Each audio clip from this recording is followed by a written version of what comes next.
Hola hermanos y hermanas, ¿cómo están? Qué gusto volverles a saludar a través de este medio. Seguimos los miércoles estudiando la palabra de Dios por estos recursos, pues que gracias a Dios tenemos a nuestro alcance para compartir un poco de su palabra. Hoy seguimos hablando de la primera epístola del apóstol Juan. Es lo que estamos cada miércoles viendo, ya en los últimos miércoles. Hemos hablado del último capítulo, los últimos versículos, para ver si nos podemos estudiar toda la epístola durante estos miércoles. No sabemos cuántos, pero vamos a dedicar una buena parte de los miércoles a estudiar esta parte de la Biblia. Primera de Juan 5:17. Estamos hablando aquí un poquito de algunas cosas que nos pueden recordar bases fundamentales de lo que es nuestra vida como cristianos. Exactamente eso es lo que estamos hablando con Primera de Juan. ¿Recuerdan? Una de ellas es: tienes vida eterna. Algo que no tenemos que olvidar. Tenemos vida eterna. Algo que también tenemos que pensar es que Él nos escucha. Y si Él nos escucha, la bendición viene. Hoy vamos a hablar de una frase que está aquí en este versículo, Primera de Juan 5:17. Este versículo tiene dos frases, me voy a centrar en la primera frase, voy a enfatizarla un poco más, que es la que nos da el título de este devocional. Toda injusticia es pecado. Toda injusticia es pecado. La primera parte de Primera de Juan 5:17. La segunda parte dice: ya hay pecado que no es de muerte. Y como que sigue hablando un poquito de lo mismo, pero ahorita les voy a explicar. Toda injusticia es pecado. Quiero aclarar algo para, de una forma precisa, entender lo que nos dice la palabra de Dios. Hay condición de pecado y hay acción de pecado. Condición de pecado. Cuando los seres humanos nacemos, heredamos la condición de pecado. Somos pecadores por el simple hecho de ser seres humanos, de acuerdo a lo que nos dice la Biblia. La naturaleza humana hereda la pecaminosidad desde Adán y Eva hasta el último ser humano que ha nacido. Aunque a veces algunas personas no lo logran entender, porque de repente dicen: ¿cómo es posible que un pequeñito de un mes de nacido pueda ser pecador? ¿Qué pecado pudo haber cometido? Es que no es pecador por haber hecho un pecado. Es pecador por tener la naturaleza humana que es pecaminosa y hereda esa naturaleza humana. Cuando habla un salmo que fuimos concebidos en pecado, no se está refiriendo a que nuestros padres pecaron para concebirnos. Se está refiriendo a que nacemos con la naturaleza pecaminosa. Nacemos en la condición de pecado. Y la condición de pecado dice, pues por cuanto todos somos pecadores, por la condición de pecado, tenemos la condenación eterna. Y Cristo nos regala la salvación, y ya sería hablar de otro tema, ¿no? Pero cuando nosotros somos salvos y hemos creído en Jesucristo como su Salvador, ya no estamos en condición de pecado para ser condenados. Ya ahora estamos en justificación, en redención, en perdón, en adopción como hijos e hijas de Dios. Pero como vivimos en la carne, es, vamos a decirlo así, no común, pero es algo que sucede, que los cristianos, los hijos y las hijas de Dios, cometamos algún pecado, que es una acción pecaminosa diferente al estado pecaminoso. Pero el que seamos hijos e hijas de Dios no significa como yo ya soy un hijo o una hija de Dios, ya voy a hacer lo que a mí me dé. No, sino habla de las acciones buenas. Las buenas obras son consecuencia de haber tenido fe en Jesucristo, aunque tenemos acciones malas porque somos seres humanos. Pero aclara algo aquí interesante, estos versículos, que por eso lo explico todo esto. Toda injusticia es pecado. Yo podría platicarles rápidamente de que he pedido los viernes de oración, pues que me ayuden a orar, porque en mi trabajo secular se está cometiendo una injusticia en el pago de comisiones que me deberían otorgar y no me han dado por un buen tiempo más que la mitad.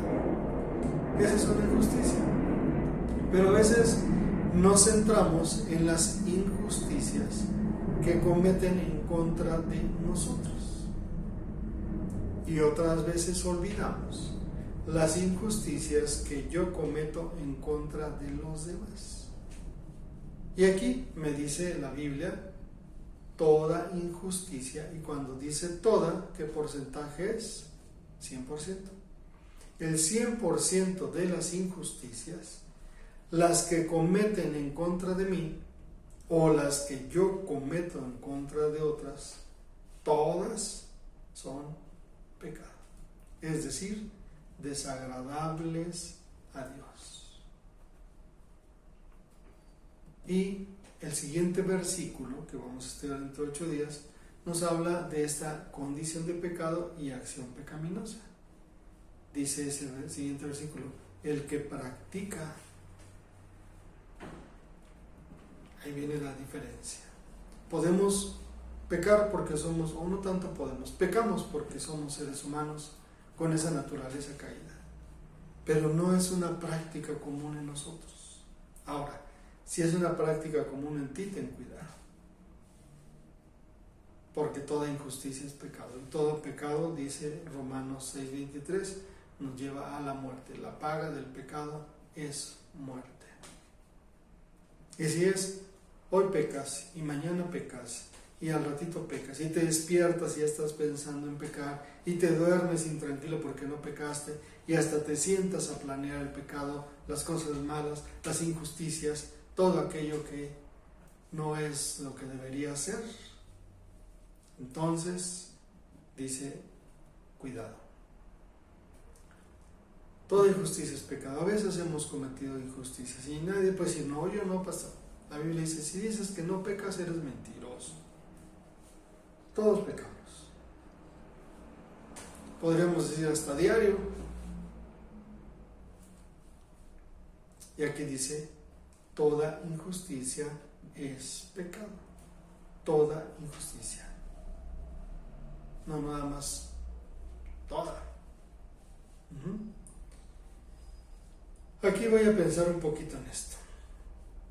Cuando hablamos de injusticia, también pensamos en, quiero evitar toda injusticia que me perjudique a mí o a los que yo amo o a los de mi familia. Pero, ¿qué pasa cuando una injusticia cometida a otra persona me favorece o me beneficia? Tú no digas nada. ¿Has dicho esto o has oído que te digan esto? Tú no digas nada. Tú no viste. Tú no sabes. Tú también eso es pecado. La injusticia que me perjudica es pecado. Pero la injusticia, quizá no peco yo, pero la injusticia que le cometen a otra persona y que a mí me favorece es pecado. Y a lo mejor yo no la hice, pero si yo participo, es pecado. La injusticia en el idioma original se pronuncia adikia. La A es ausencia y dikia viene de doqueo de justicia, de dikia es A, ausencia de, dikia es justicia. Se me fue la palabra, les dije otra, pero es dikia, justicia. Ausencia de justicia. Una traducción más actual dice contraria a los derechos humanos. Aunque a veces los derechos humanos son muy injustos. Contrario a la justicia. Eso sería lo injusto, lo contrario a lo justo. Pero todo esto es tan relativo. Justo delante de quién, injusto delante de quién. Y más en nuestros días del posmodernismo y el poscristianismo, que pues todo tiene que ver con lo que yo creo, y si para mí es justo, para los demás no importa, y si para mí es injusto, y ya se relativiza todo, y todo tiene que ver con lo que yo digo y a mí me tienen que, no sé, y tienen que cuidar mis derechos y yo puedo, con tal de que me hagan justicia y expresar mi sexualidad de cierta forma, voy a pisotear la sexualidad del otro y voy a acabar con el otro, y si yo tengo una creencia la tengo que poner y la del otro no me interesa. Y por ahí decían antes, ¿no? Quizá no esté de acuerdo con lo que tú piensas, pero lucharé para que tengas el derecho de decirlo. ¿Será esto cierto ahora? Toda injusticia, la que causan en contra mía o la que yo causo en contra de otros, la que me beneficia o la que me perjudica, toda injusticia es desagradable a Dios. La segunda parte la voy a enlazar con el siguiente versículo, que tiene que ver con lo que acabo de explicar, pero voy a ahondar más el próximo miércoles. Hoy terminaría diciendo esto. En una investigación, bueno, una lectura que hice ahí en el internet viendo la descripción de injusticia, decían lo siguiente. Hay un ejercicio que se hace con bebés, rápido se los explico. Y dicen, los bebés muy pequeñitos, que ya son conscientes de poder tomar alguna decisión, pero están todavía pequeñitos, 2 a 4 años más o menos, les dicen, hay 2 bebés juntos, ¿no? Y le dicen, a ver, a ti te voy a dar 4 dulces y a él le voy a dar 1. Pero si no quieres que le dé a él 1, a ti no te voy a dar ninguno. Y entonces el bebé dice, bueno, dame mis 4 dulces, yo quiero 4 dulces y pues, aunque le des a él 1, ¿no? Es injusto, ¿verdad? Sí, porque deberían darle a todos la misma cantidad de dulces, pero también la otra sería, quizá no es tan injusto porque si no le dan dulces ni a él ni a mí, nos quedamos los 2 sin dulces y cuando menos que él tenga 1, a ninguno es mejor. Pero los bebés dicen que sí, más grandecitos de 4 a 8 años, la piensan un poquito, el mismo ejercicio. Pero al final de cuentas dicen exactamente eso, de que me quede sin dulces y él se quede sin un dulce, pues que mejor le den 1 y a mí me den 4 y después de mucho pensarlo y casi negarlo, aceptan. Pero en su gran mayoría, los de 8, 10, 11 años, no lo aceptan, porque consideran que es injusto. Totalmente injusto. A él le dan 1 y a mí 4. Algunos dicen, bueno, dame los 4 y le comparto unos 2. Y entonces ya tenemos 3 cada quien. Y entonces piensan, es que la justicia no es así. Y debe ser justo para todos. Un trabajo justo para todas las personas. Una paga justa para hombres y mujeres. Una retribución justa para lo que hacemos en las mismas condiciones y una retribución justa para lo que se hace en el trabajo de acuerdo a las condiciones en que se queda. Toda injusticia es pecado. No tan solo la que me lastima a mí o la que cometen en mi contra, sino la que yo puedo cometer o de la cual yo me puedo beneficiar. Piénsale bien en esto. Y piensa cuántas cosas pueden ser injustas, no tan solo en lo que atañe a lo que a ti te perjudica, sino en lo que puede perjudicar a los demás. Nos vemos el domingo y el próximo miércoles. Dios les bendiga.